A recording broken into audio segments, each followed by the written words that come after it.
네 엄마 쓰러진 걸 왜 나한테 난리야? 평수 발은 네가 알아서 해. 우리 지금 5성급 호텔 체크인해야 하니까 전화 끊어. 끊어진 전화기를 든 채 저는 응급실 바닥에 주저앉아 짐승처럼 오열했습니다. 제가 피땀 흘려 번 돈으로 기생충처럼 살아온 시어머니와 백수 남편, 친정엄마가 과로로 쓰러져 생사를 오가는 그 순간에도 그들은 제 신용카드로 호캉스를 떠나며 끔찍한 이기심을 보였습니다. 그날 파랗게 질린 엄마의 손을 부여잡고 저는 맹세했습니다. 내 인생을 좀먹던 저 버러지들을 길거리로 나앉게 만들겠다고. 3일 뒤 호화로운 휴가를 마치고 돌아온 그들이 마주한 것은 굳게 닫힌 현관문과 끔찍한 파멸이었습니다. 사연 시작 전에 구독과 좋아요를 눌러주시고 어디서 듣고 계신지 댓글에 남겨주세요. 그곳에 늘 행운이 가득하길 바라겠습니다. 저는 매일 새벽 4시 알람이 울리기도 전에 몸이 먼저 일어나는 게 습관이 되었습니다. 두 발을 억지로 슬리퍼에 밀어놓고 세수도 대충 한 채 부엌으로 향했습니다. 청국장 끓일 육수를 전날 밤에 내려놓긴 했지만 새벽에 한 번 더 간을 봐야 엄마가 안심하셨거든요. 식당 문을 열면 코끝을 찌르는 구수한 된장 냄새가 저를 반겨줬어요. 엄마는 이미 와 계셨습니다. 새벽 어둠 속에서 쪼그려 앉아 콩나물 뿌리를 하나하나 다듬고 계셨어요. 등이 굽어질 만큼 오래 그 자세를 유지하셨는지 제가 문을 열자 허리를 부여잡으며 일어나셨습니다. 엄마, 또 먼저 왔어? 좀 쉬엄쉬엄 하라니까. 엄마가 콩나물 대야를 무릎 위에 올리며 고개를 저었어요. 내가 안 하면 누가 하냐? 오늘 예약 몇 팀이래? 점심에 4팀, 저녁에 3팀. 워킹까지 하면 뚝배기 100개는 나가겠지? 엄마가 허리를 두 손으로 두드리며 이마의 땀을 손등으로 훔쳤습니다. 우리가 골목 끝 허름한 가게에서 시작했는데 방송 타고 나서 이렇게 됐으니 꿈만 같다. 저도 그랬어요. 친정엄마의 손맛과 저의 억척스러운 서빙으로 동네 변두리에서 시작했던 청국장집이 방송을 타면서 연일 문전성시를 이뤘거든요. 주말이면 골목 끝까지 줄이 늘어서는 대박 맛집이 된 거였습니다. 그런데 식당이 잘 될수록 제 등 위에 올라타는 사람들이 있었어요. 점심 장사가 한창일 때 남편한테 전화가 왔습니다. 뚝배기 4개를 쟁반에 올리고 홀로 나가려는 참이었는데 주머니 속 핸드폰이 울려서 어깨와 귀 사이에 끼우고 받았습니다. 여보, 나 지금 바빠서 짧게만.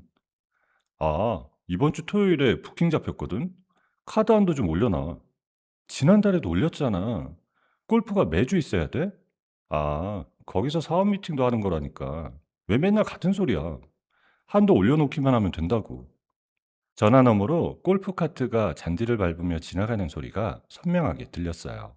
결혼 1년 만에 사업을 핑계로 퇴사한 남편은 식당이 성공하자 아예 구직을 포기한 채 4년째 제 카드로 외제차를 몰며 골프장만 전전하고 있었습니다. 사업 미팅이라는 말을 저는 단 한 번도 믿은 적이 없었어요. 하지만 싸울 기력조차 남아있지 않았습니다. 저녁 무렵 홀에서 뚝배기를 나르는데 익숙한 웃음소리가 들려왔습니다. 시어머니가 친구 4분을 데리고 제일 넓은 자리에 떡하니 앉아 계셨어요. 테이블 위에 핸드백 5개가 나란히 놓여 있었습니다. 우리 며느리가 하는 집이니까 맘껏 시켜. 여기 청국장 5, 파전에 막걸리도 내와. 시어머니 친구가 메뉴판을 넘기며 식당 안을 둘러봤습니다. 어머, 사돈댁 진짜 대단하시다. 이 집이 그 유명한 데잖아. 예약도 못 잡는다던데. 시어머니가 손을 내저으며 목소리를 높였습니다. 우리 아들이 경영을 맡아서 이만큼 키운 거야. 며느리는 시키는 대로 하는 거지 뭐. 저는 이를 악물고 뚝배기를 테이블에 내려놓았습니다.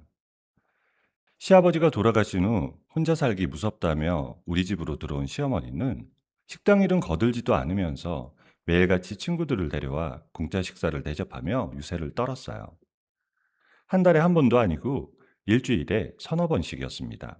파전에 막걸리까지 시키면 한 테이블에 10만 원이 훌쩍 넘었어요. 밤 11시 마지막 손님을 보내고 주방 바닥에 물을 뿌리며 밀대질을 하는데 엄마가 조심스럽게 말을 꺼냈습니다. 오늘 네 시어머니가 또 용돈 올려달라고 하더라. 지금도 100만 원씩 드리는데. 뭐라고 하셨어? 엄마가 뭐라고 했겠냐. 빨래가 좀 깨질까 봐 그냥 웃고 넘겼지. 엄마가 행주를 짜며 고개를 숙였습니다. 행주에서 떨어지는 물방울을 한참 내려다보시더니 낮은 목소리로 말씀하셨어요. 좀만 더 참아라. 네가 참으면 집안이 유지되는 거야. 저는 한 달에 하루도 쉬지 못하고 퉁퉁 부은 다리로 식당을 지켰지만 남편과 시어머니는 제가 피땀 흘려 번 돈으로 철마다 해외여행을 다니며 호화로운 생활을 즐겼어요. 지난 겨울에는 둘이서 발리로 열흘을 다녀왔는데 그 사이 저와 엄마는 연말 특수를 치르느라 새벽부터 자정까지 주방에 서 있었습니다. 엄마 말대로 참고 또 참았어요. 며느리이자 아내로서의 도리라는 말에 묶여서요. 그러던 어느 날이었어요. 점심시간에 단체 손님 세 팀이 한꺼번에 몰려들었습니다. 주방에서 엄마가 쉴 새 없이 뚝배기를 가스레인지에 올리고 저는 홀과 주방을 미친 듯이 오갔어요. 앞치마에 청국장 국물이 튀어서 갈아입을 틈도 없었습니다. 엄마, 7번 테이블 청국장 2개 추가. 엄마가 대답 대신 국자를 들어 올렸습니다. 그런데 국자를 든 엄마의 손이 파르르 떨리기 시작하더라고요. 국자 끝에서 국물이 뚝뚝 흘러내렸습니다. 엄마? 엄마, 괜찮아? 엄마가 이마에 식은땀을 줄줄 흘리며 가스레인지를 붙잡았습니다. 입술이 하얗게 질려 있었어요. 그리고 그대로 무릎이 꺾이면서 주방 타일 바닥으로 쓰러졌습니다. 뚝배기가 깨지며 뜨거운 청국장이 바닥에 쏟아졌어요. 엄마! 엄마! 저는 깨진 뚝배기 조각을 밀쳐내고 엄마를 안아 올리며 119에 전화를 걸었어요. 손이 떨려서 번호를 3번이나 잘못 눌렀습니다. 엄마의 몸이 축 늘어져서 제 팔 위에 고개가 떨어졌어요. 구급대원이 오는 동안 저는 남편에게 전화를 걸었습니다. 1번, 2번, 3번. 받지 않았어요. 4번째도 5번째도 신호음만 울리다 끊겼습니다. 시어머니에게도 걸었어요. 뭐야, 나 지금 고스톱 치는데 어머니, 엄마가 쓰러지셨어요. 저 병원에 가야 하니까 가게 좀만 봐주세요. 제발요. 내가 왜 거기를 가? 사람 불러. 바쁘다 바빠. 전화가 끊겼습니다. 끊긴 전화 신호음이 제 귓속에서 울렸어요. 구급차 안에서 산소 마스크를 쓰고 의식을 잃은 엄마의 창백한 얼굴을 내려다봤습니다. 주름진 손이 축 늘어져 들것 밖으로 빠져나와 있었어요. 저는 그 손을 꽉 잡으면서 생각했습니다. 이 사람이 왜 쓰러져야 했는지, 누구를 위해 이 나이에 새벽부터 콩나물 뿌리를 다듬어야 했는지, 누구 때문에 이렇게까지 혹사를 당해야 했는지. 저는 엄마의 손등에 이마를 대고 눈을 감았습니다. 그리고 결심했어요. 더 이상은 참지 않겠다고. 일방적으로 헌신만 했던 그 사람들과의 관계를 이제 완전히 끊어내겠다고. 그날 아침 병원 복도의 찬 공기가 제 볼을 스쳤어요. 밤새 접이식 의자에서 꾸벅꾸벅 졸다 깨기를 반복하느라 온몸이 뻐근했습니다. 목도 뻣뻣하고 허리도 결리는데 엄마 얼굴을 보니까 그런 건 아무것도 아니었어요. 엄마는 빠른 응급조치 덕분에 생명에는 지장이 없었지만 담당 의사가 아침 회진을 돌고 나서 저를 복도로 불러냈습니다. 의사가 엑스레이 사진을 가리키며 입을 열었어요. 보호자분, 어머니 몸 상태가 심각합니다. 심한 과로가 오래 누적된 거예요. 지금부터는 절대로 주방일 같은 무거운 노동은 하시면 안 됩니다. 그러면 약으로 관리하면서 가벼운 일 정도는 괜찮은 건가요? 의사가 고개를 가로저었습니다. 이번에는 쓰러지시는 걸로 끝났지만 다음번에는 장담 못합니다. 최소 한두 달은 푹 쉬셔야 해요. 저는 병실 문 앞에서 한참 서 있었어요. 유리창 너머로 엄마가 링거를 맞으며 눈을 감고 누워 계셨습니다. 이불 위로 나온 엄마의 손이 퉁퉁 부어 있었어요. 수십 년간 뚝배기를 날라서 손가락 마디마디가 굽어 있었습니다. 저는 그 손을 한참 들여다보다가 고개를 돌렸습니다. 눈물이 나올 것 같아서요. 이번 수속을 마치고 저는 곧장 가게로 향했습니다. 어젯밤 손님들이 남기고 간 그릇이 개수대에 산더미처럼 쌓여 있었고 주방 바닥에는 엄마가 쓰러지면서 깨진 뚝배기 조각들이 흩어져 있었어요. 청국장 국물이 말라붙어 타일 틈새까지 검게 얼룩져 있었습니다. 남편도 시어머니도 흔적조차 없었어요. 전화 한 통 안 했느냐고 따지고 싶었지만 따질 상대가 없었습니다. 저는 깨진 뚝배기 조각을 쓸어 담고 설거지를 대충 해치운 뒤 집으로 올라갔어요. 현관문을 열자 텅 빈 거실이 저를 맞았습니다. 신발장에 남편 구두도 시어머니 운동화도 없었어요. 거실 테이블 위에 커피잔 하나가 놓여 있었는데 안에 곰팡이가 피어 있더라고요. 이 사람들이 집을 비운 게 하루 이틀이 아니라는 뜻이었습니다. 남편 방 책상 서랍을 정리하다가 종이 한 장이 눈에 들어왔어요. 제 신용카드로 결제된 최고급 5성급 호텔의 호캉스 예약 내역서였습니다. 스위트룸 이틀에 스파 이용권 2장. 예약 날짜가 바로 어제 엄마가 쓰러진 그날이었어요. 내역서 밑에는 룸서비스 메뉴가 적힌 종이도 함께 있었습니다. 한우 스테이크에 와인 2병. 결제 금액을 보니 제가 식당에서 하루 종일 뚝배기를 날라야 버는 돈이더라고요. 저는 그 종이를 들고 한참 서 있었습니다. 손끝이 저릿저릿하게 떨리더라고요. 엄마가 구급차에 실려가는 동안 이 사람들은 호텔 스파에서 목욕 가운을 입고 한우 스테이크를 썰고 있었던 거였습니다. 전화를 안 받은 게 아니라 전화를 받을 생각조차 없었던 거였죠. 그 순간 제 안에서 뭔가가 뚝 끊어졌어요. 참을 만큼 참았다. 이제 끝이다 하는 생각이 머리가 아니라 가슴 한가운데서 올라왔습니다. 저는 소파에 앉아 핸드폰을 꺼냈어요. 은행 어플을 열고 시어머니 계좌로 매달 빠져나가던 용돈 100만 원 자동이체를 해지했습니다. 남편 계좌로 나가던 생활비 자동이체도 해지했어요. 그리고 남편이 쥐고 있던 가족카드, 시어머니한테 만들어준 신용카드를 전부 정지시켰습니다. 정지 완료 알림이 뜰 때마다 손가락이 화면을 누르는 속도가 빨라졌어요. 후련하기보다는 오히려 차분해졌습니다. 4년 동안 왜 이걸 못했을까 싶었어요. 다음으로 부동산에 전화를 걸었습니다. 사장님, 저 3동 현대아파트 시세보다 2천 낮춰도 괜찮으니까 오늘 안에 매수자 잡아주세요. 아니, 사모님, 그 좋은 아파트를 갑자기 왜요?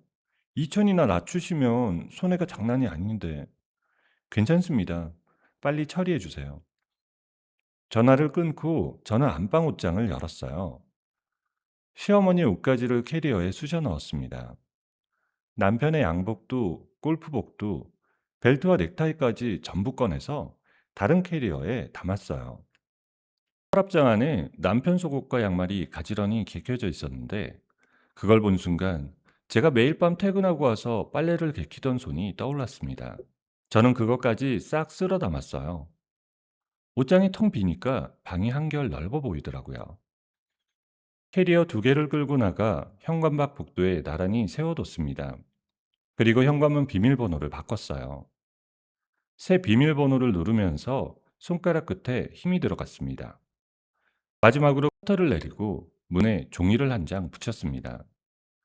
내부 사정으로 인한 당분간 휴업이라고 매직으로 큼직하게 썼어요. 그리고 핸드폰으로 이혼 전문 변호사 사무실을 검색하기 시작했습니다. 화면을 넘기는 제 손이 아까와 달리 전혀 떨리지 않더라고요. 한편 그 시각 호텔 라운지에서 체크아웃을 하려던 남편과 시어머니는 난데없이 카드가 정지되는 바람에 결제가 거부당하고 있었어요. 프런트 직원이 난감한 표정으로 카드를 돌려주자 시어머니가 얼굴이 벌겋게 달아올라 카운터를 손바닥으로 내리쳤습니다. 이게 왜 안 되는 거야? 다른 카드 줘봐.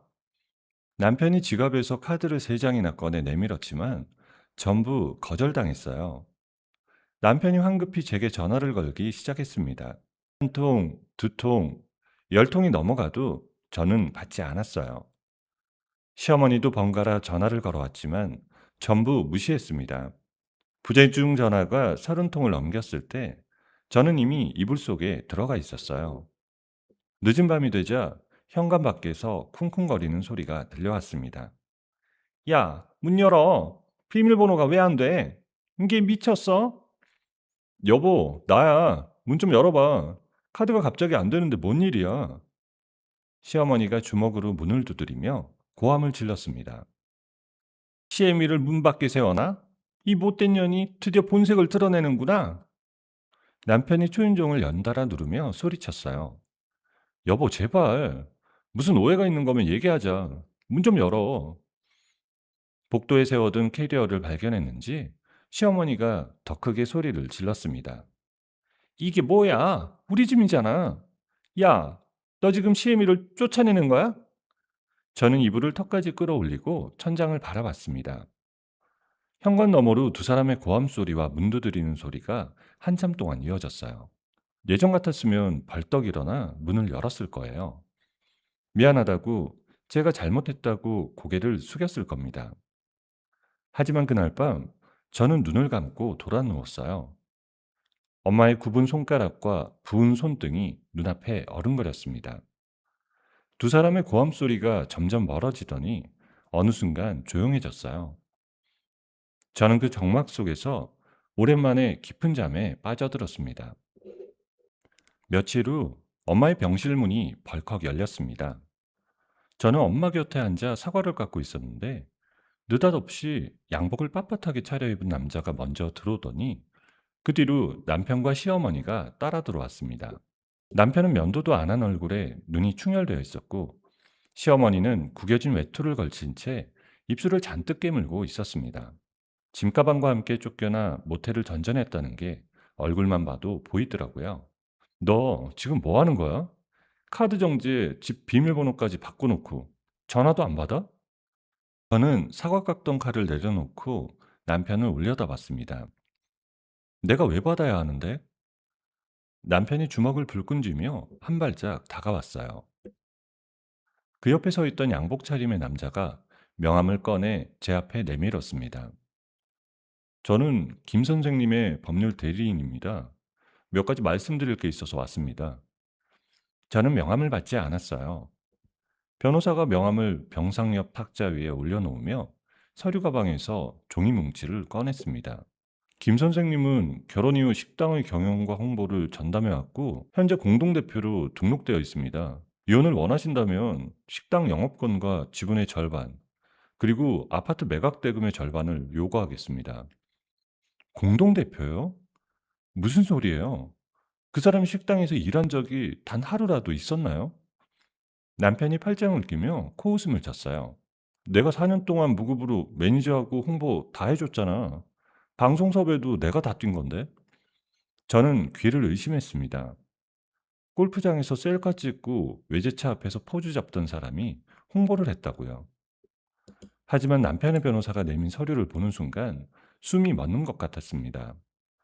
식당 사업자 등록증에 공동대표로 남편의 이름이 버젓이 올라가 있었어요. 제 인감도장이 찍혀 있었습니다. 저는 그런 서류에 도장을 찍은 적이 없었어요. 이거 내 도장인데 나는 이런 서류 만든 적 없어. 네가 내 도장을 몰래 가져다 쓴 거잖아. 증거 있어? 부부 사이에 도장 좀 쓸 수도 있는 거지. 그때 시어머니가 갑자기 병실 바닥에 털썩 주저앉더니 드러 누웠습니다. 링거를 맞고 있던 엄마가 놀라서 눈을 크게 떴어요. 아이고, 사람 살려. 며느리가 시애미를 길바닥에 내쫓았어. 이 병원 사람들 다 보세요. 내가 무슨 죄를 지었다고 이런 봉변을 당해야 해. 시어머니가 바닥을 치며 울부짖자 복도에서 간호사와 환자 보호자들이 병실 안을 들여다보기 시작했어요. 엄마가 침대에서 몸을 일으키려다 링거줄에 걸려 인상을 찡그렸습니다. 사돈어른, 여기 병원이에요. 제발 일어나세요. 닥쳐. 당신네 딸이 내 아들한테 한 짓이 뭔지 알아? 카드를 끊고 집에서 쫓아내놓고 이제 재산까지 빼돌리라는 거라고. 저는 핸드폰을 꺼내 112를 눌렀습니다. 경찰이 도착하기까지 시어머니는 바닥에서 한 번도 일어나지 않았어요. 남편은 팔짱을 낀 채 벽에 기대서 저를 노려보고 있었고 변호사는 그 와중에도 태연하게 서류를 정리하고 있었습니다. 경찰 2명이 병실로 들어오자 시어머니가 벌떡 일어나 경찰 팔을 붙잡았어요. 경찰 아저씨, 우리 며느리가 시애미를 길거리에 내쫓고 재산을 톡차지하려고 해요. 경찰이 양쪽 이야기를 들은 뒤 남편과 시어머니, 변호사를 병실 밖으로 내보냈어요. 시어머니가 끌려나가면서도 복도에서 소리를 질렀어요. 두고 봐. 법대로 하자고. 그 식당 절반은 우리 아들 거야. 병실 문이 닫히고 나서야 조용해졌습니다. 엄마가 이불을 움켜쥔 채 눈물을 글썽이고 있었어요. 아픈 사람 병실에까지 찾아와서 저러니? 사람이 어떻게 저럴 수가 있냐? 엄마, 걱정 마. 내가 다 처리할게. 엄마는 몸만 생각해.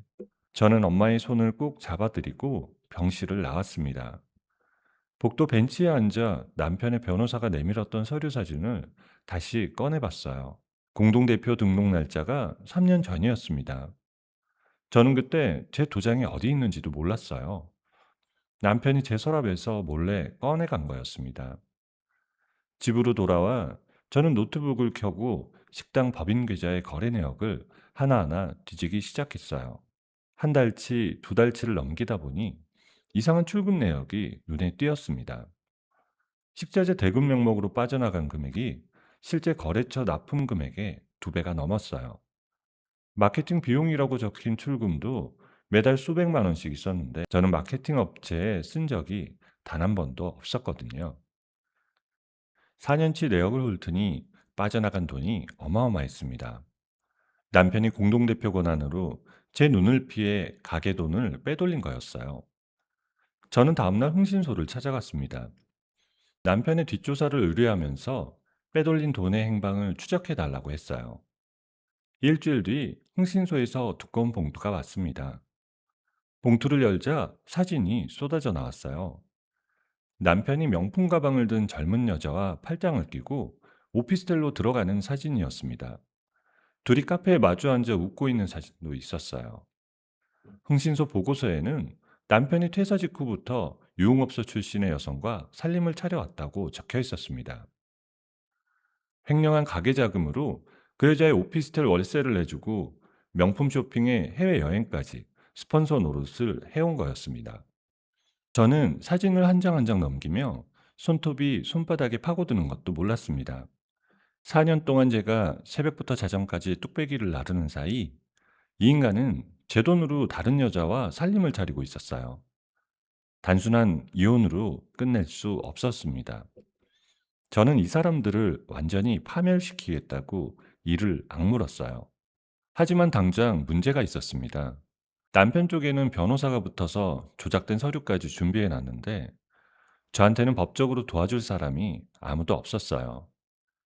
변호사 비용도 만만치 않았고 남편이 공동대표로 올라간 이상 식당 재산을 지키는 것도 쉽지 않았습니다. 저는 폐업 절차까지 머릿속에 떠올리며 굳게 닫힌 식당 셔터 앞에 주저앉았어요. 무릎 위에 팔을 올리고 이마를 묻었습니다. 한참을 그러고 앉아있는데 제 앞으로 검은색 세단 한 대가 천천히 다가와 멈춰섰어요. 고개를 들자 차 안에서 누군가가 창문을 내리고 저를 내려다보고 있었습니다. 셔터 앞에 멈춰선 검은색 세단의 운전석 문이 열렸습니다. 차에서 내린 사람은 깔끔한 코트 차림에 서류 가방을 든 남자였어요. 저는 부은 눈으로 그 사람을 올려다보다가 얼굴을 알아봤습니다. 우리 청국장 집이 골목 끝 허름한 가게였던 시절부터 일주일에 3번은 꼬박꼬박 찾아와 혼자 밥을 먹던 단골 손님이었습니다. 손님, 정지훈 씨요? 지훈이 셔터에 붙은 휴업 안내문을 한참 들여다보더니 저를 향해 고개를 숙였습니다. 사장님, 여기서 뭐 하세요? 가게가 왜 문을 닫은 건지 수소문하다가 여기까지 왔습니다. 저는 바닥에 주저앉은 채 대답할 기운도 없었어요. 지훈이 제 앞에 쪼그려 앉으며 주머니에서 명함을 꺼냈습니다. 명함에는 국내 최고 로펌의 이름 아래에 이혼 및 기업 분쟁 전문 변호사 정지훈이라고 적혀 있었어요. 변호사셨어요? 그때 맨날 오셔서 혼밥하시던 분이. 지훈이 멋쩍게 웃으며 고개를 끄덕였습니다. 그때 저는 고시 준비하던 시절이었습니다. 돈이 없어서 하루에 한 끼 먹기도 빠듯했는데 사장님 어머니가 제 밥그릇에 밥을 항상 구봉으로 퍼주셨어요. 반찬도 남은 거라며 몰래 싸주시고요. 그 은혜를 아직도 못 잊었습니다. 저는 그제야 기억이 났어요. 엄마가 구석자리에 앉아 고개를 숙이고 밥을 먹던 청년에게 유독 밥을 많이 퍼주셨거든요. 제가 왜 저 사람한테만 많이 주냐고 물으면 엄마는 저 총각 얼굴을 보면 밥을 굶고 다니는 게 뻔하다며 손을 내저으셨습니다. 사장님, 무슨 일이 있으신 거면 저한테 말씀해 주세요. 제가 도울 수 있는 일이면 돕고 싶습니다. 저는 한참을 망설이다가 입을 열었어요. 엄마가 쓰러진 일부터 남편의 호캉스, 카드 정지, 쫓아낸 일, 병실에 난입한 일, 공동대표 조작, 횡령, 외도까지 처음부터 끝까지 다 쏟아냈습니다. 말하는 동안 목이 메어서 몇 번이나 멈췄는데 지우는 한마디도 끼어들지 않고 끝까지 들어줬어요. 다 듣고 난 지훈이 서류 가방을 열며 말했습니다. 사장님, 제가 직접 변론을 맡겠습니다. 비용은 한 푼도 받지 않겠습니다. 그건 안 돼요. 아무리 옛날 인연이라고 해도 무료 변론까지는. 지훈이 고개를 저으며 제 눈을 똑바로 바라봤어요. 사장님 어머니가 아니었으면 저는 시험장까지 가지도 못했습니다. 배고파서 포기할 뻔한 걸 그 밥 한 그릇이 잡아줬어요. 이건 변호사비가 아니라 제가 갚아야 할 빚입니다. 저는 더 이상 거절할 수가 없었어요. 그날부터 지우는 제 사건에 매달렸어요. 먼저 흥신소에서 받아온 남편의 외도 증거 사진과 횡령 정황 서류를 테이블 위에 펼쳐놓고 하나하나 살펴봤습니다. 남편 측 변호사가 내밀었던 공동대표 등록 서류도 꼼꼼히 뜯어봤어요. 이 서류 사장님 도장이 찍혀 있긴 한데 필체가 사장님 것이 아닌 것 같습니다. 필적 감정을 의뢰하면 문서 위조 혐의를 입증할 수 있어요. 지우는 곧바로 필적 감정 전문 기관에 서류를 보냈습니다. 그리고 저와 함께 식당 주변 상인들을 한 명 한 명 찾아다녔어요. 혹시 이 식당 사장님 남편이 가게에서 일하는 걸 본 적이 있으십니까?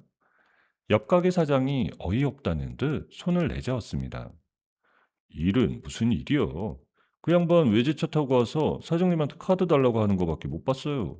가게 앞에 차 세워놓고 5분도 안 돼서 나가더라고. 지우는 상인들의 진술서를 하나하나 받아냈어요. 거기에 더해 남편이 4년 동안 평일마다 골프장에서 올린 사진과 글을 전부 캡처했습니다. 골프장 라운딩 인증, 클럽하우스 식당에서 스테이크 먹는 사진, 필드 위에서 포즈 잡는 사진이 수백 장이었어요.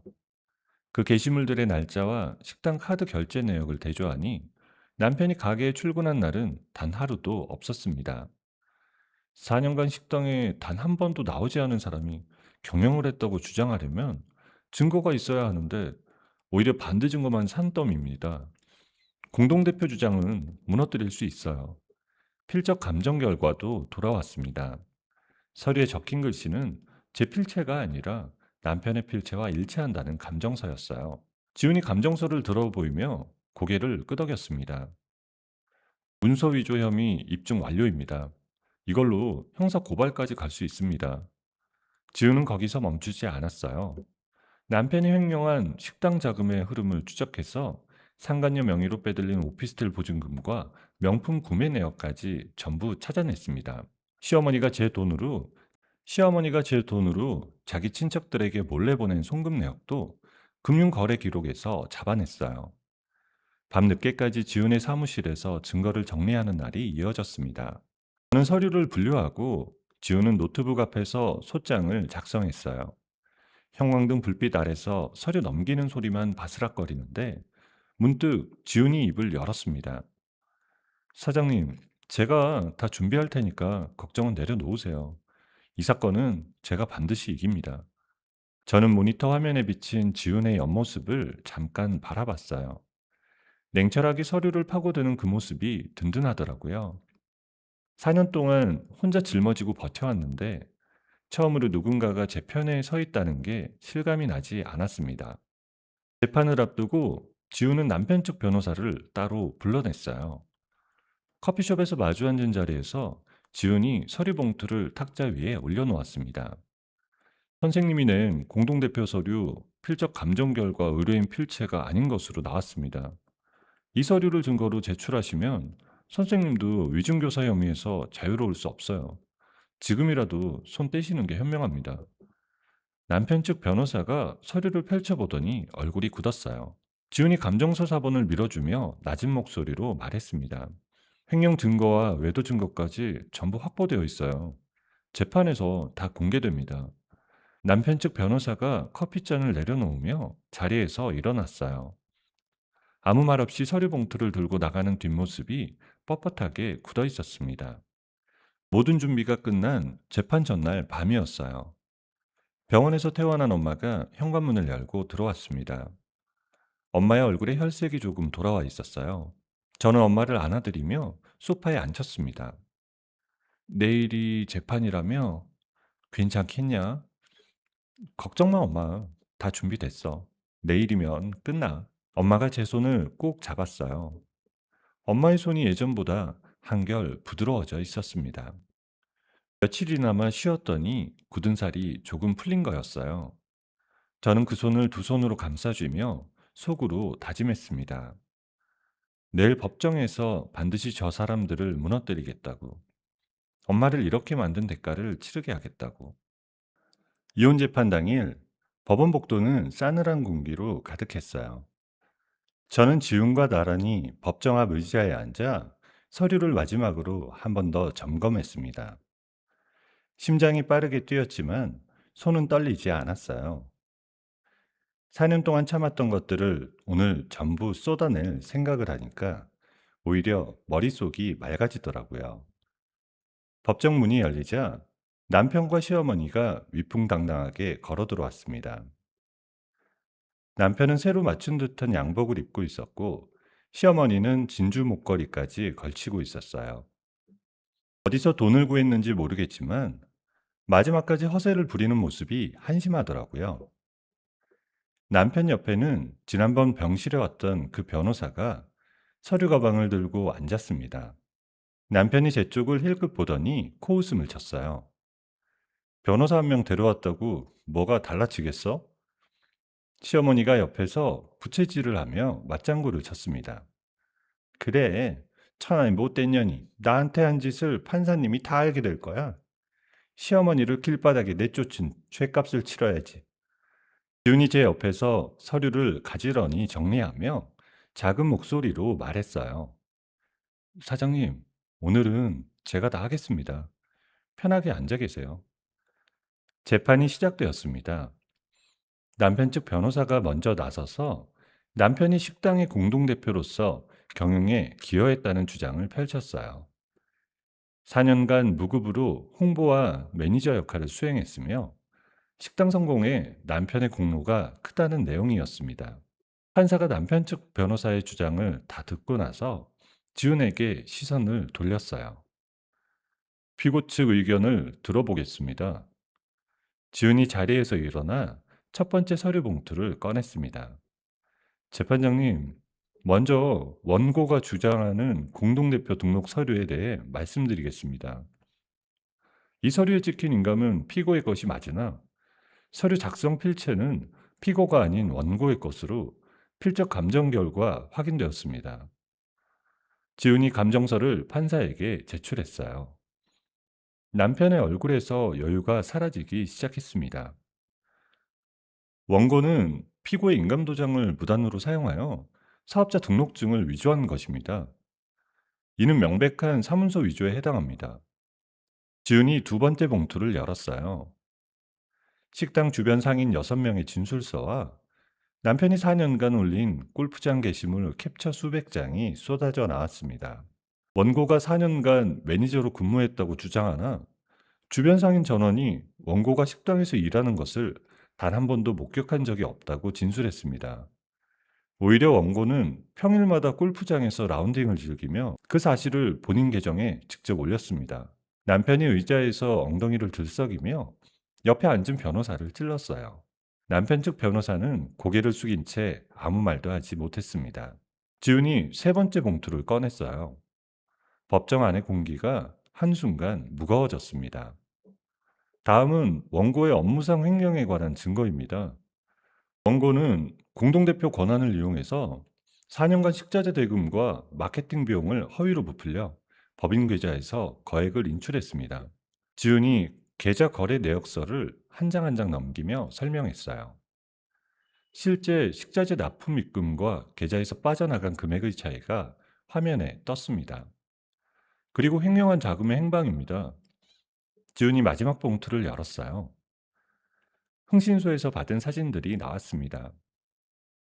남편이 명품 가방을 든 여자와 팔짱을 끼고 오피스텔로 들어가는 사진, 카페에서 다정하게 마주 앉아 웃고 있는 사진, 함께 해외여행을 간 사진이 법정 화면에 떴습니다. 원고는 횡령한 가계자금으로 퇴사 직후부터 제3의 여성과 사실상 동거를 해왔습니다.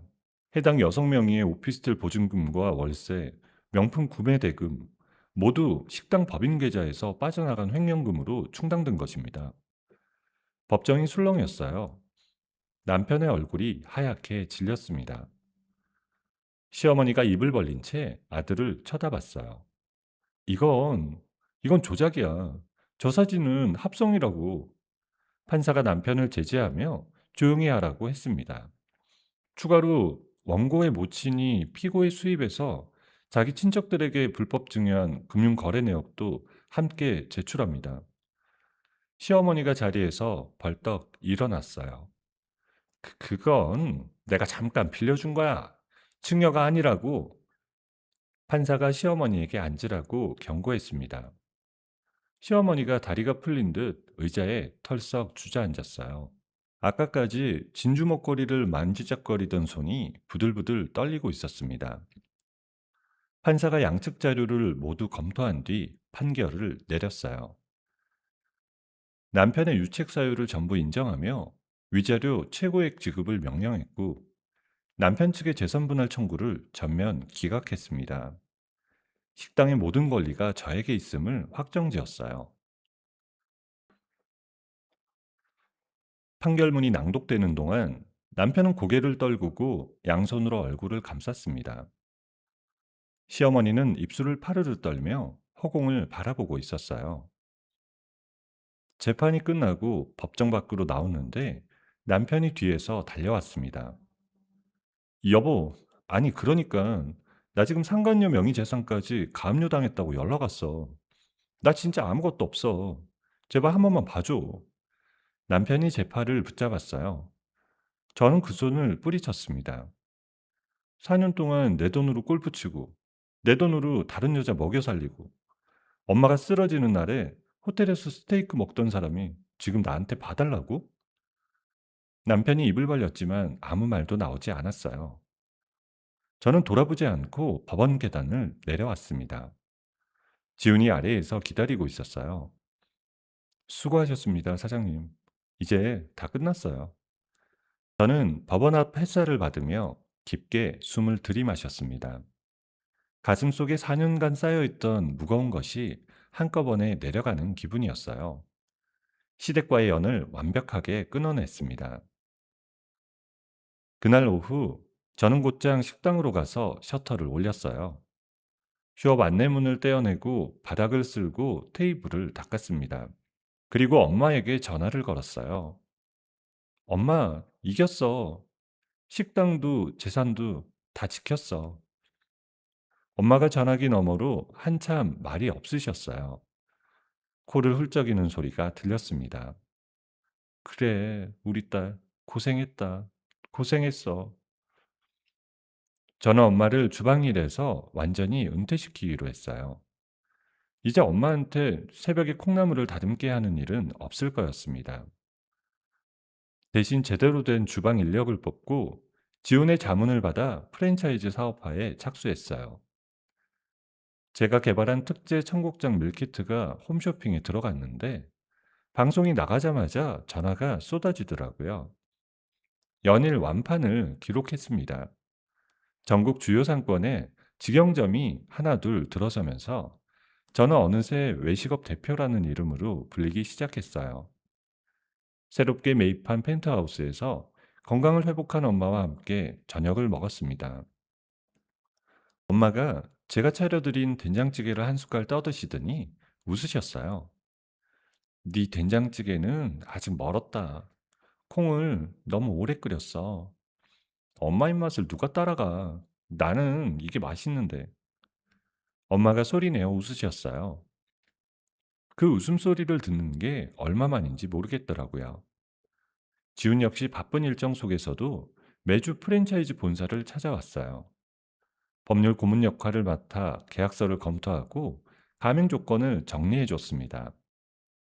업무가 끝나면 저와 단둘이 본사 근처 식당에서 점심을 먹었어요. 밥을 먹으면서 이야기를 나누다 보면 어느새 한 시간이 훌쩍 지나가 있었습니다. 저는 지훈의 도움으로 첫 프랜차이즈 가맹점주 대회를 성대하게 개최했어요. 전국에서 가맹점주 50여 명이 모인 연회장 무대 위에서 저는 엄마를 모셨습니다. 이 자리를 빌려서 우리 회사의 1등 공신이신 저희 어머니께 감사패를 드리겠습니다.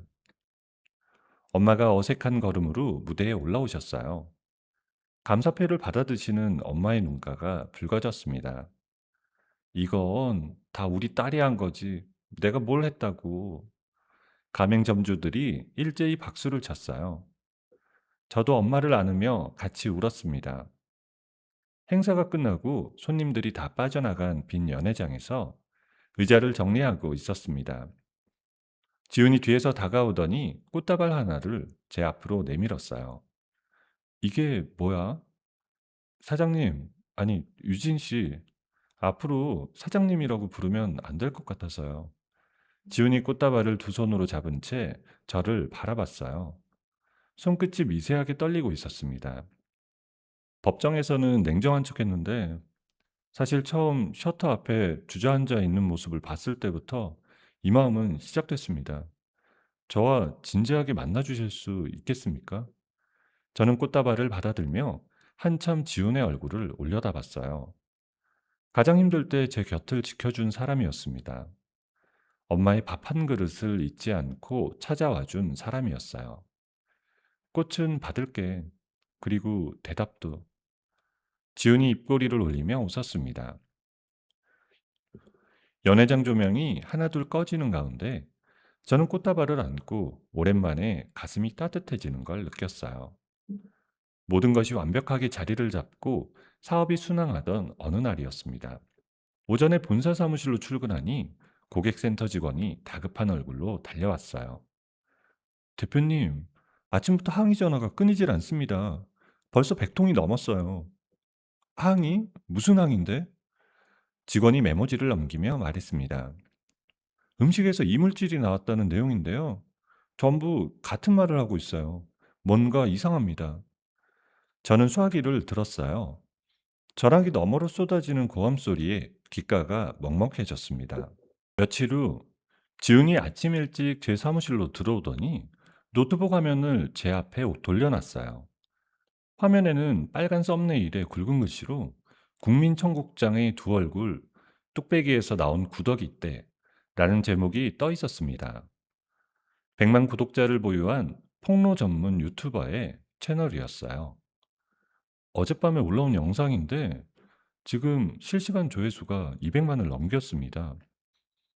저는 떨리는 손으로 재생 버튼을 눌렀어요. 영상에는 우리 직영점의 테이블 위에 놓인 뚝배기가 클로즈업 되어 있었습니다.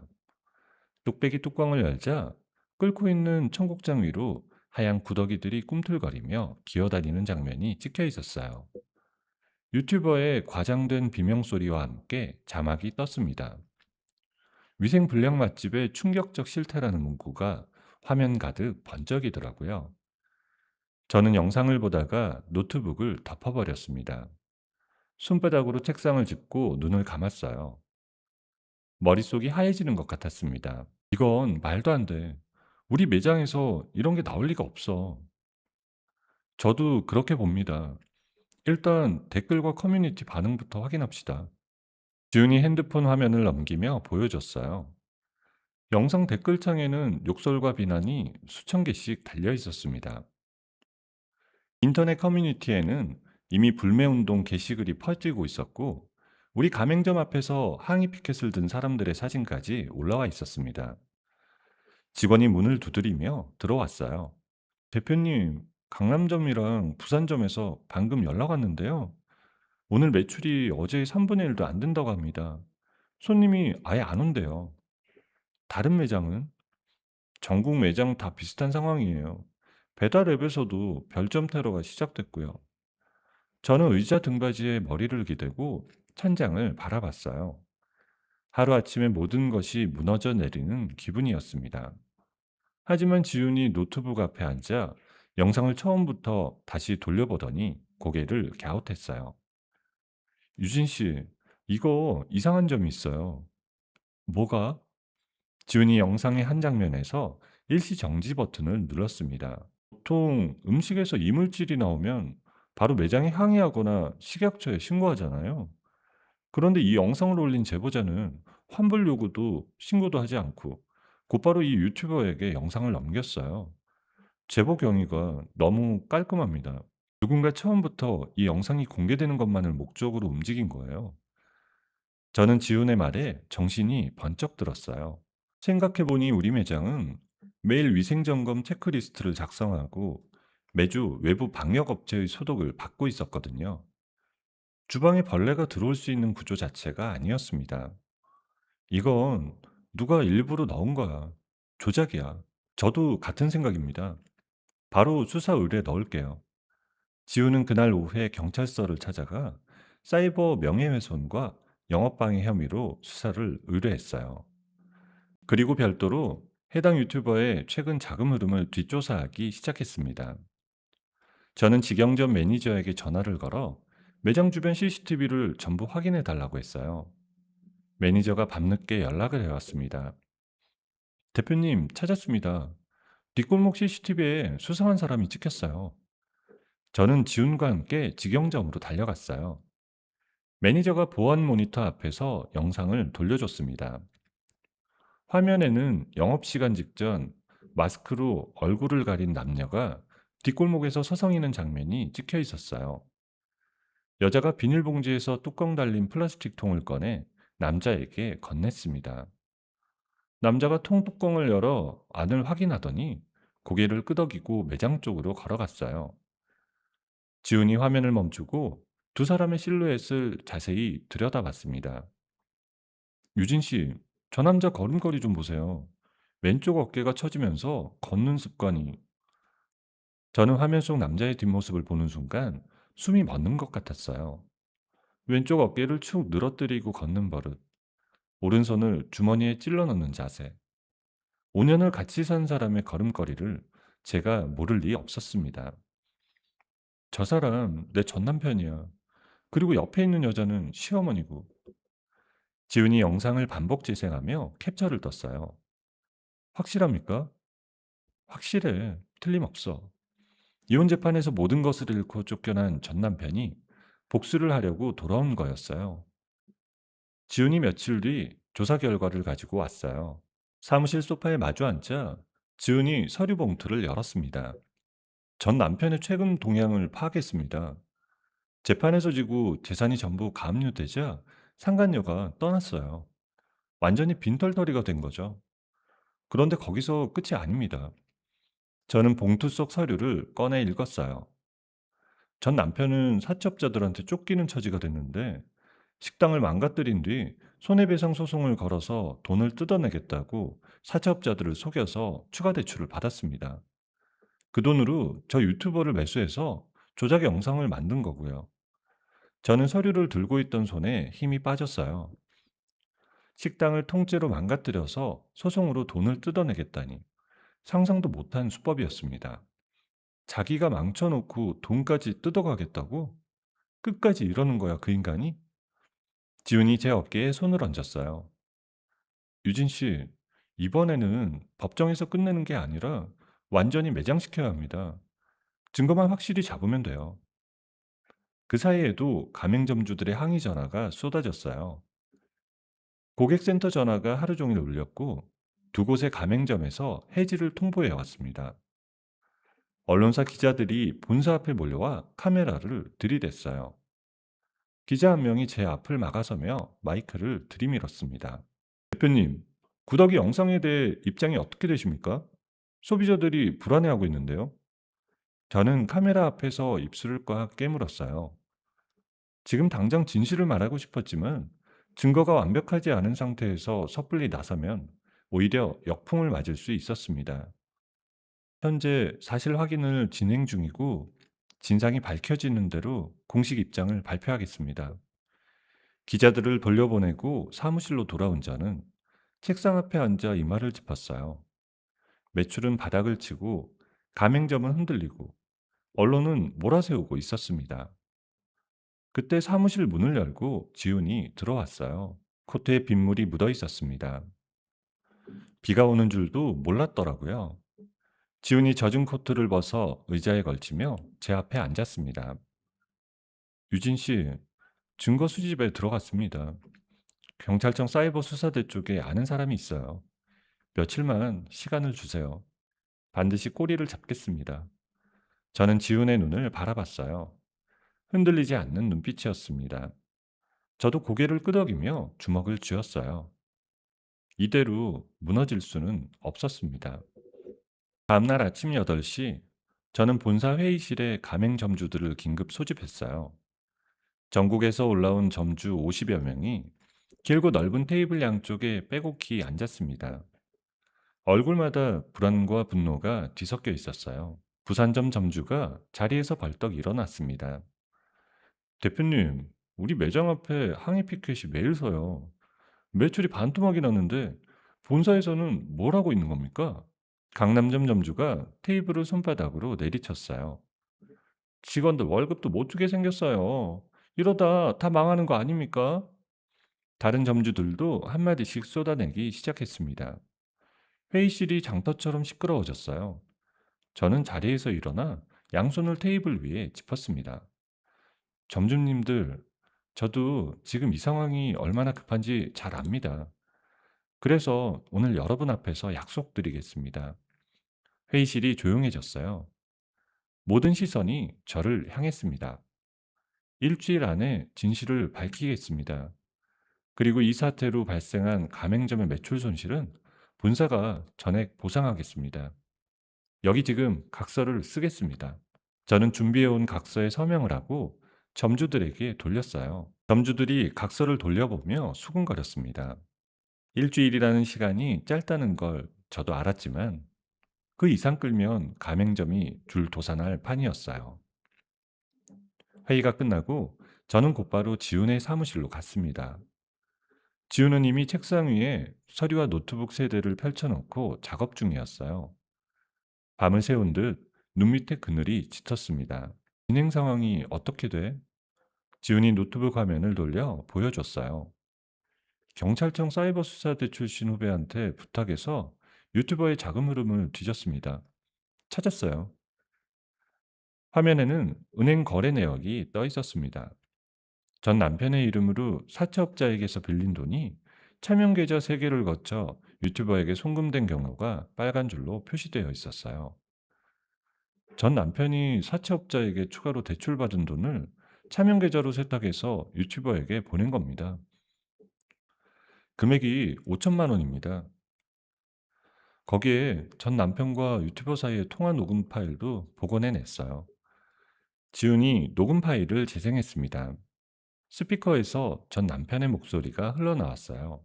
영상 하나만 올려주면 돼. 최대한 자극적으로 만들어. 그 식당 완전히 끝장내 한다고. 돈은 확실한 거죠? 나도 리스크가 있으니까. 이미 보냈잖아. 나머지 반은 영상 올리고 나서 보내줄게. 녹음이 끝나자 사무실이 조용해졌어요. 저는 주먹을 꽉 쥐고 있었습니다. 제 손톱이 손바닥을 파고드는 것도 느끼지 못했어요. 이 정도면 되는 거지? 아직 하나 더 있습니다. 유진 씨가 확보한 CCTV 영상을 보강할 증거가 필요해요. 저는 그날 오후에 직영점 근처 낚시터를 찾아갔어요. 전 남편과 시어머니가 구더기를 구하려면 낚시 미끼용 구더기를 파는 곳을 갔을 거라고 지훈이 추적 경로를 짚어줬거든요. 인근 낚시터 3곳을 돌았습니다. 두 번째 낚시터에서 주인 아저씨가 제게 보여준 CCTV 캡처 사진을 보더니 고개를 끄덕였어요. 아, 이 사람들 기억나요. 마스크를 쓰고 와서 구더기를 큰 통으로 달라고 했어요. 낚시하러 온 것 같지도 않은데 구더기만 사가길래 좀 이상하다 했거든요. 혹시 그때 결제 내역이 남아있을까요?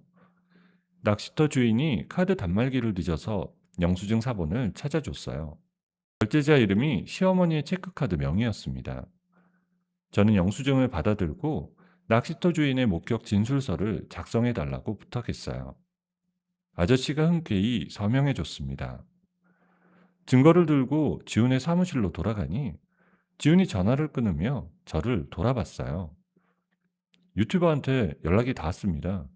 내일 오후에 만나기로 했어요. 다음날 지훈은 유튜버를 사무실 회의실로 불러들였어요.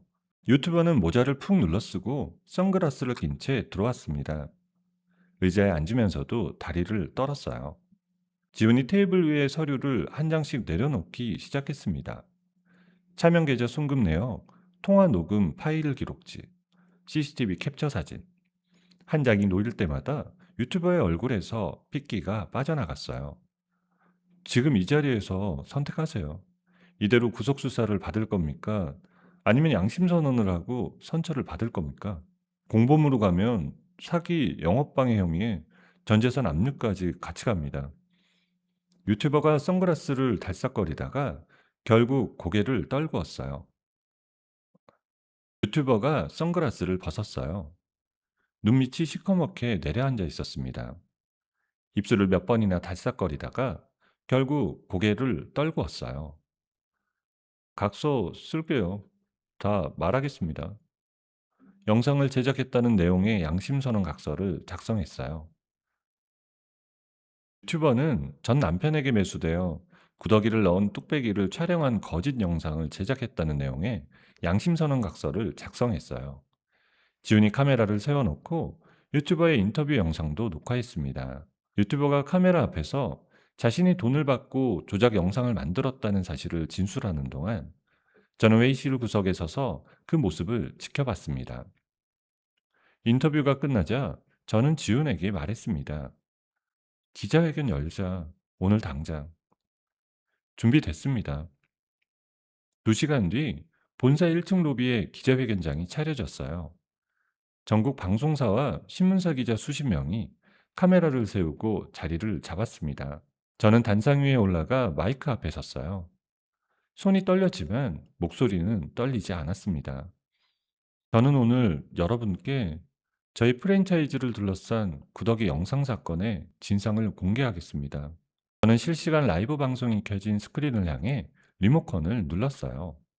화면에 CCTV 영상이 재생되었습니다. 마스크를 쓴 전 남편과 시어머니가 벌레가 든 통을 들고 매장으로 향하는 장면이 또렷하게 보였어요. 기자들 사이에서 탄성이 터져 나왔습니다. 다음 화면에는 사채업자를 통해 자금을 세탁한 거래 내역이 떴어요. 차명 계좌를 3번 거쳐 유튜버에게 5천만 원이 흘러간 경로가 도표로 정리되어 있었습니다. 마지막으로 유튜버의 양심선언 인터뷰 영상이 송출됐어요. 유튜버가 카메라를 바라보며 자신이 돈을 받고 거짓 영상을 제작했다고 고백하는 장면에서 기자석이 술렁였습니다. 이 모든 범행은 제 전남편과 전 시어머니가 사채업자의 돈으로 유튜버를 매수해버린 조직적인 범죄입니다. 저희 매장의 위생에는 단 한 번도 문제가 없었습니다. 기자회견이 생중계되는 동안 경찰이 움직였어요. 신고를 받은 수사관들이 전 남편과 시어머니가 숨어있던 외곽의 여관방을 급습했습니다. 잠옷 차림으로 여관 침대에 누워있던 전 남편이 수갑을 차고 끌려 나왔어요. 시어머니는 화장실에 숨어 있다가 문을 부수고 들어온 경찰에게 붙잡혔습니다. 사기 및 업무방해 혐의 현행범 체포였어요. 기자회견이 끝나고 라이브 방송의 댓글창이 폭발했습니다. 아까까지 불매운동을 외치던 사람들이 순식간에 태도를 바꿨어요. 사장님 응원합니다. 돈줄 내러 갑니다. 라는 댓글이 쏟아졌습니다. 가맹점마다 손님들이 몰려들기 시작했다는 연락이 하나둘 들어왔어요. 억울한 피해를 당한 기업을 응원하자는 돈줄 내기 열풍이 불며 매출이 급상승했습니다. 며칠 뒤 저는 유치장 면회실을 찾았어요. 철창 너머로 수감복을 입은 전 남편과 시어머니가 나란히 앉아 있었습니다. 전 남편은 며칠 사이에 광대뼈가 튀어나올 만큼 야위어 있었어요. 시어머니는 얼굴이 푸석푸석하게 부어 있었습니다. 유진아, 제발 합의 좀 해줘. 나 여기서 나가면 진짜 다신 안 그럴게. 사채업자들한테 죽는다고. 시어머니가 철장에 손가락을 걸치며 울먹였어요. 유진아, 내가 잘못했다. 제발 한 번만 봐줘. 이 나이에 감옥에서 죽으라는 거니? 저는 철장 앞에 서서 두 사람을 내려다봤어요. 4년 동안 제 등 위에 올라타서 호화로운 생활을 즐기던 사람들이었습니다.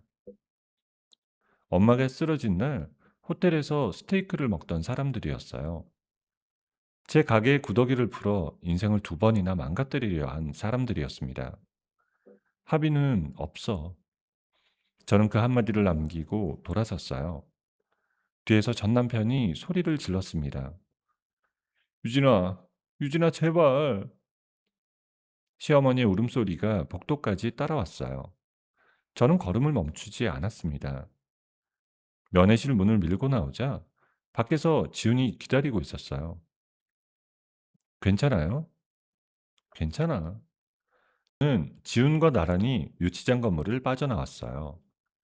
바깥 공기가 차갑고 맑았습니다. 깊게 숨을 들이마시며 하늘을 올려다봤어요. 이제 진짜 끝이라는 실감이 나기 시작했습니다. 재판 결과가 나왔어요. 전 남편에게는 사문서 위조, 업무상 횡령, 사기, 영업방해 혐의가 모두 인정되어 징역 5년이 선고되었습니다. 시어머니에게도 영업방해 공범으로 징역 2년이 내려졌어요. 판결문이 낭독되는 동안 판결문이 낭독되는 동안 전 남편은 피고인석에서 고개를 떨구고 두 손으로 얼굴을 감쌌습니다. 어머니는 방청석을 향해 억울하다고 소리치다가 법정 경위에게 제지당했어요. 법정을 나오면서 지훈이 제게 판결문 사본을 건네줬습니다. 손해배상 청구도 전액 인용되었어요. 다만 전 남편이 사채업자들한테 진 빚까지 더해지면 출소 후에도 평생 빚을 갚으며 살아야 할 겁니다. 자기가 선택한 거야. 동정은 안 해. 저는 판결문을 서류 가방에 넣으며 법원 계단을 내려왔어요. 4년간 제 등 위에 올라타 있던 사람들이 완전히 떨어져 나간 거였어요. 발걸음이 한결 가벼웠습니다. 위기를 극복한 뒤 회사는 오히려 전보다 빠르게 성장하기 시작했어요. 구더기 조작 사건의 진실이 알려지면서 동정 여론을 넘어 진짜 실력을 인정받는 브랜드로 자리 잡았거든요. 대기업에서 투자 제안이 들어왔습니다.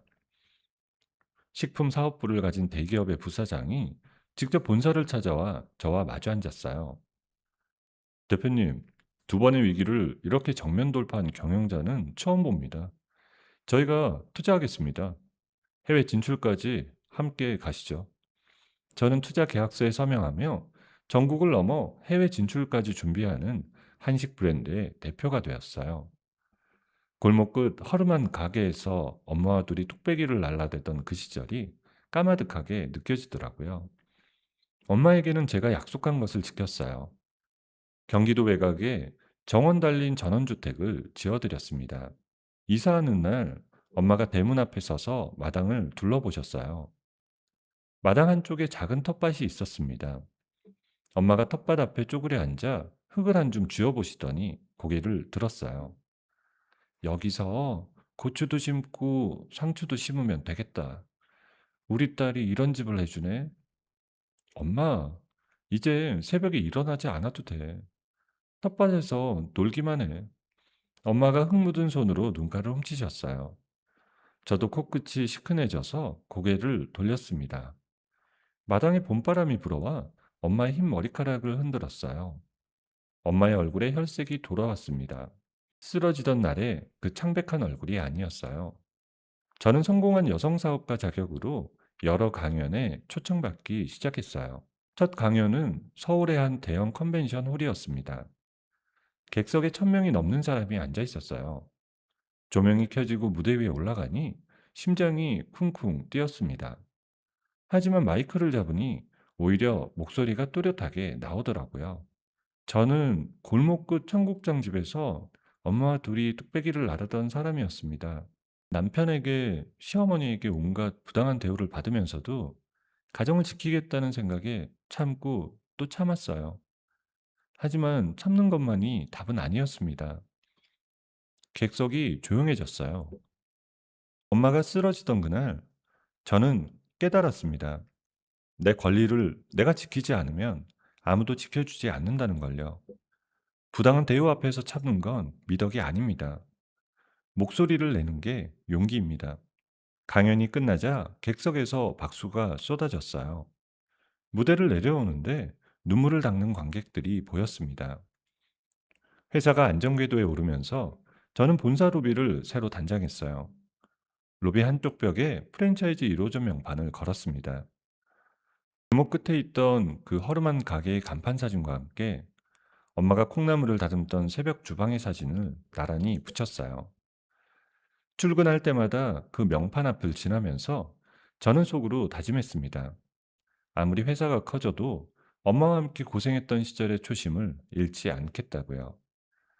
화창한 봄날이었어요. 지훈이 주말에 한강공원에서 산책하자고 했습니다. 벚꽃이 만개한 길을 나란히 걸었어요. 바람이 불 때마다 꽃잎이 우수수 떨어져 머리카락 위에 내려앉았습니다. 지훈이 꽃잎을 털어주다가 갑자기 걸음을 멈추더라고요. 왜 그래 갑자기? 지훈이 코트 안주머니에서 작은 상자를 꺼냈어요. 상자를 여니 반지 하나가 들어 있었습니다. 지훈이 제 앞에 서서 반지를 내밀었어요. 유진 씨, 처음 셔터 앞에서 만났을 때부터 지금까지 한 번도 마음이 변한 적 없습니다. 앞으로도 평생 유진 씨 곁에 서고 싶습니다. 저와 결혼해 주시겠습니까? 저는 반지를 바라보다가 지훈의 얼굴을 올려다봤어요. 가장 힘들 때 셔터 앞에 차를 세우고 달려와 준 사람이었습니다. 밤새 증거를 정리하며 제 곁을 지켜준 사람이었어요. 엄마의 밥 한 그릇을 잊지 않고 은혜를 갚으러 온 사람이었습니다. 나도 같은 마음이야. 그런데 이런 데서 울리면 어떡해? 지훈이 웃으며 제 손가락에 반지를 끼워줬어요. 꽃잎이 바람에 날려 두 사람 사이로 떨어졌습니다. 저는 지훈의 손을 꼭 잡았어요. 결혼식은 가까운 지인과 가족들만 초대한 스몰 웨딩으로 치렀어요. 엄마가 한복을 곱게 차려입고 식장 맨 앞줄에 앉으셨습니다. 제가 웨딩드레스를 입고 버진 로드를 걸어 나오자 엄마가 손수건을 꺼내 눈물을 닦으셨어요. 저도 부케를 든 손이 떨렸습니다. 주례 없이 지훈과 제가 서로에게 편지를 읽는 예식이었어요.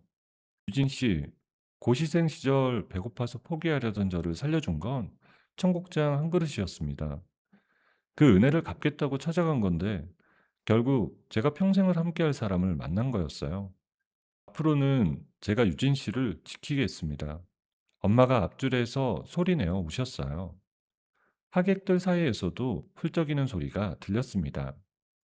저도 편지를 읽었어요.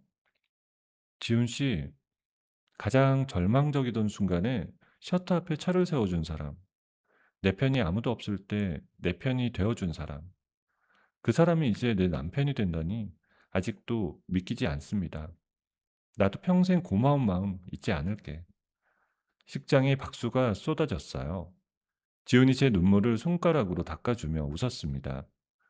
식이 끝나고 엄마가 저를 꼭 안아주셨어요. 우리 딸, 이제 좋은 사람 만났으니 행복하게 살아. 엄마는 이제 걱정 없다. 엄마도 건강하게 오래오래 살아야 해. 약속해. 엄마가 고개를 끄덕이며 제 등을 토닥여 주셨어요. 엄마의 손이 따뜻했습니다.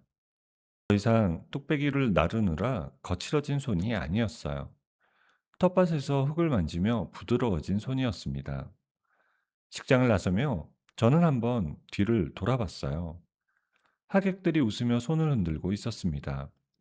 엄마가 한복 자락을 여미며 환하게 웃고 계셨어요. 억압받던 며느리에서 벗어나 제 힘으로 일군 회사의 대표가 되었고 진심으로 저를 아끼는 사람을 만났습니다. 지훈이 제 손을 잡았어요. 저는 그 손을 꼭 잡고 식장 문을 나섰습니다. 이 이야기는 참고 또 참으면 언젠가 나아질 거라는 믿음이 얼마나 위험한지를 보여줬어요. 주인공은 4년 동안 가족을 위해 모든 걸 바쳤지만 돌아온 건 배신과 모욕뿐이었습니다. 엄마가 주방 바닥에 쓰러지던 그 순간 참는 것이 미덕이 아니라 독이었다는 걸 깨달았어요.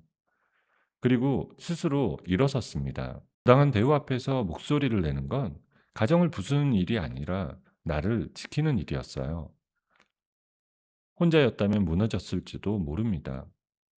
하지만 과거에 베풀었던 작은 따뜻함이 가장 절망적인 순간에 구원의 손길로 돌아왔어요. 밥 한 그릇의 정이 인생을 바꾼 거였습니다. 지금 이 순간에도 참고 견디며 혼자 버티고 계신 분이 있다면 이 이야기가 작은 용기가 되었으면 좋겠습니다. 내 권리를 내가 지키지 않으면 아무도 지켜주지 않는다는 것 꼭 기억해 주세요. 여러분, 오늘의 이야기를 어디서 듣고 계신가요? 구독 버튼과 좋아요를 눌러주시고 댓글에 남겨주시면 감사한 마음으로 인사드리겠습니다. 감사합니다.